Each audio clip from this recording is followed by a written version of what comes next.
ফ্রান্সের নতুন প্রধানমন্ত্রী হিসেবে ঘনিষ্ঠ মিত্র সেবাস্টিয়ান লুকুনুর নাম ঘোষণা করেছেন প্রেসিডেন্ট ইমানুয়েল ম্যাক্রো। ৩৯ বছর বয়সী সাবেক প্রতিরক্ষামন্ত্রী সেবাস্টিয়ান প্রেসিডেন্ট ম্যাক্রোর দীর্ঘদিনের মিত্র।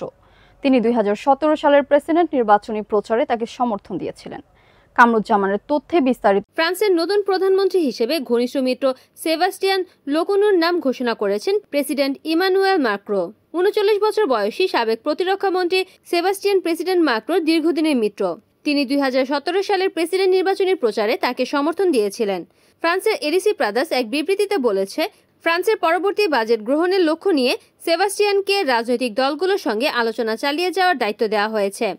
তার পূর্বসূরি ফ্রাঁসোয়া বাইরু এই বাজেট পরিকল্পনার বিরুদ্ধে ব্যাপক বিরোধিতার মুখে অচলাবস্থা নিরসনে আকস্মিকভাবে আস্থা ভোট আহ্বান করেছিলেন।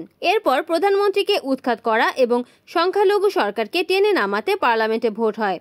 এমপিদের ৩৬৪-১৯৪ ভোটে হেরে যান বাইরু।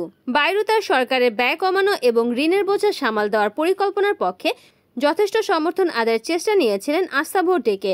তবে বিরোধী দলগুলো আগেই বলেছিল তারা তাকে সমর্থন করবে না।